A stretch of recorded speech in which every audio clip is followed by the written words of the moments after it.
¿Alguna vez te has preguntado cuánto vale realmente el mundo cripto? No, no hablo de ese token que te recomendó tu primo y que se desplomó en 2 semanas.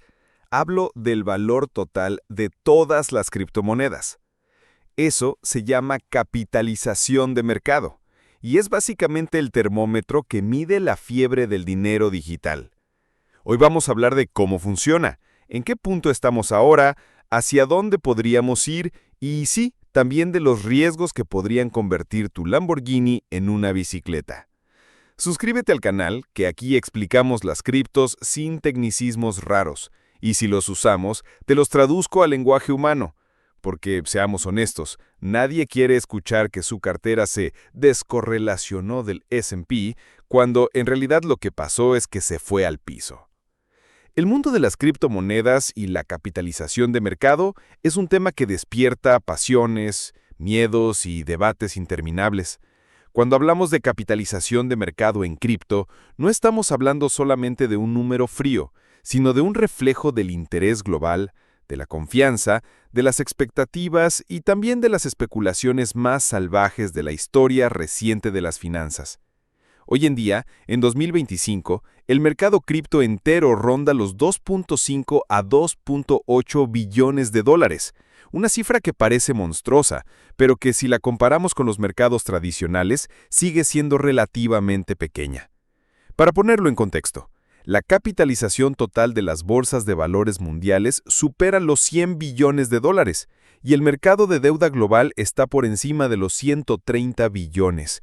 Eso quiere decir que todo el universo cripto, con Bitcoin, Ethereum, las stablecoins, los tokens de moda y hasta los proyectos fantasmas, sigue siendo una fracción de un pastel mucho más grande. Y sin embargo, logra llamar más la atención mediática que esos mercados gigantes porque combina lo financiero con lo tecnológico, lo político y lo social. Bitcoin sigue siendo el protagonista indiscutible. Su capitalización por sí sola ronda el billón de dólares, casi la mitad de todo el mercado. Es considerado por muchos como el oro digital, un activo que más allá de su volatilidad ha demostrado resistir crisis, caídas y hasta prohibiciones. Lo fascinante es que, aunque algunos gobiernos como el de Estados Unidos y la Unión Europea intentan regularlo o al menos acorralarlo, la narrativa del Bitcoin como refugio digital se ha reforzado. Países como El Salvador, que fue ridiculizado en 2021 cuando adoptó el Bitcoin como moneda de curso legal, hoy pueden decir que sus reservas han crecido en valor y que el experimento, aunque lleno de desafíos, no resultó en el fracaso absoluto que muchos predecían. Claro, tampoco fue el milagro económico que prometían sus defensores, pero el simple hecho de que un país soberano tenga Bitcoin en sus reservas oficiales es un símbolo que incomoda a más de un banquero central. Ethereum, por otro lado, es la gran plataforma de contratos inteligentes. Su capitalización oscila en los cientos de miles de millones de dólares, y a pesar de las críticas por sus comisiones altas y por la competencia feroz que enfrenta de blockchains más rápidas y baratas como Solana o Avalanche, sigue siendo el estándar de facto en DeFi, NFTs y DAOs. Lo polémico aquí es que Ethereum, en su transición a Proof of Stake, entró en un terreno complicado.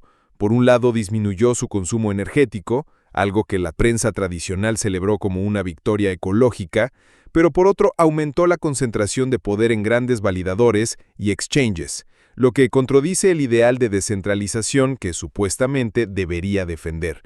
Muchos creen que Ethereum corre el riesgo de convertirse en una especie de Wall Street 2.0 digital, donde los que ya tienen más capital controlan las reglas del juego. Hablando de polémicas, no se puede dejar de lado el papel de las stablecoins. Hoy representan alrededor del 10% del mercado cripto y son indispensables para la liquidez. Sin ellas, mover dinero en el ecosistema sería mucho más complicado.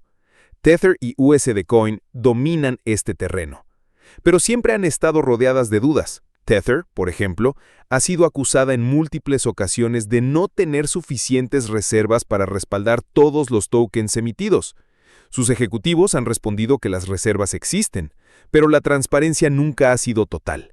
En un sistema donde la confianza lo es todo, esa falta de claridad es un riesgo latente. Lo curioso es que, a pesar de las dudas, Tether sigue creciendo y su capitalización ya es mayor que la de muchos bancos medianos en el mundo. Si en algún momento una de estas grandes stablecoins perdiera la paridad con el dólar, el golpe al mercado sería brutal, comparable a la caída de Lehman Brothers en 2008. Ya vimos algo parecido en 2022 con la implosión de Terra y Luna, y la herida todavía no se olvida. Un punto que merece atención es cómo los grandes jugadores institucionales se están metiendo en este mercado. BlackRock, Fidelity, ARK Invest y otros gigantes de Wall Street ya ofrecen productos ligados a criptomonedas, como ETFs de Bitcoin al contado. Esto para algunos es la validación definitiva. Si el dinero más serio y conservador del mundo está entrando, significa que las criptos dejaron de ser un juguete. Pero para otros es la señal de que el espíritu rebelde del ecosistema se está perdiendo, que lo alternativo está siendo devorado por el sistema financiero que inicialmente se buscaba reemplazar. Personalmente creo que es inevitable. Si un mercado alcanza cierto tamaño y genera beneficios, los grandes entran y lo moldean a su manera. El cripto no podía ser la excepción. En cuanto a riesgos, el más obvio es la volatilidad. La capitalización del mercado puede crecer o caer cientos de miles de millones de dólares en cuestión de días, dependiendo de noticias, rumores o movimientos de ballenas. Hemos visto cómo un simple tuit de Elon Musk en el pasado podía alterar el precio de Dogecoin o Bitcoin en porcentajes absurdos. Esa falta de estabilidad sigue siendo el argumento principal de quienes rechazan la idea de usar criptomonedas como dinero corriente. Y no les falta razón. ¿Quién querría cobrar su salario en un activo que mañana puede valer un 20% menos? Pero al mismo tiempo, esa volatilidad es lo que atrae a millones de especuladores que ven en el mercado cripto una oportunidad de hacerse ricos en tiempo récord. El futuro de la capitalización cripto depende de varios factores clave. Uno es la regulación. Estados Unidos, Europa y China están diseñando marcos legales para controlar el sector. En teoría, estas reglas deberían dar seguridad a los inversionistas, reducir fraudes y establecer un piso de confianza, pero en la práctica, podrían limitar la innovación o expulsar proyectos hacia jurisdicciones más permisivas. Un escenario interesante es que si los gobiernos se ponen demasiado estrictos, el mercado negro de criptomonedas podría crecer de nuevo, con más transacciones en la sombra, lejos de las regulaciones. Otro factor es la adopción de la tokenización de activos reales.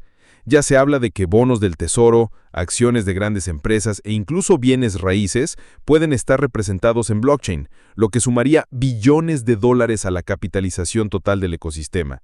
Si eso sucede, estaríamos hablando de una integración real con las finanzas tradicionales. Lo que no podemos ignorar es la narrativa política. Las criptomonedas son incómodas para los gobiernos porque representan la posibilidad de tener riqueza fuera de su control.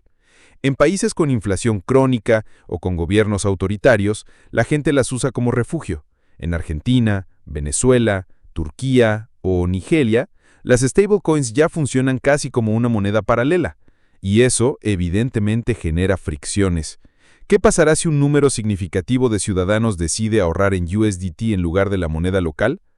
Para los bancos centrales, eso es un desafío directo a su soberanía. Algunos intentarán prohibirlas. Otros lanzarán sus propias monedas digitales de Banco Central, CBDCs, que irónicamente buscan copiar parte de la tecnología cripto, pero sin la libertad que ésta ofrece. Mi opinión es que las CBDCs no matarán a las criptos, pero sí obligarán al sector a definirse. ¿Quiere ser un aliado del sistema o una alternativa radical?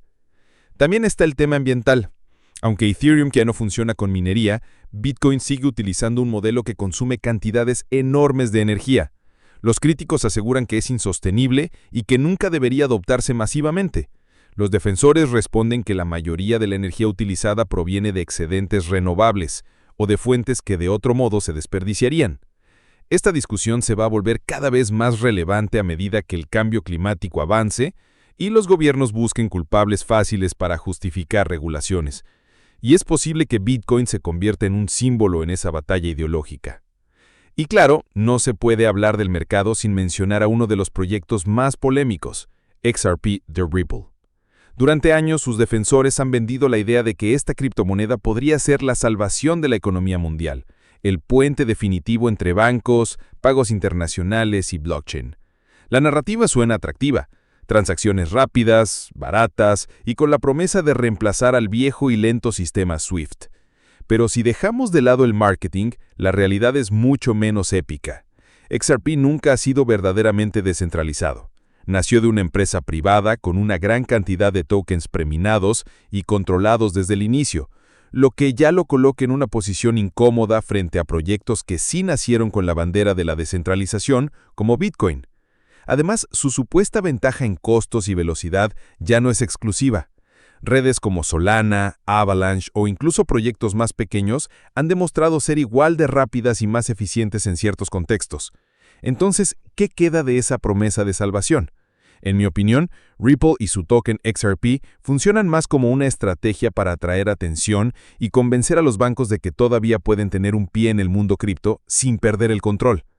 Es un discurso pensado para las instituciones financieras que temen quedarse fuera del futuro, no para la gente que busca independencia financiera o refugio en un activo fuera del sistema.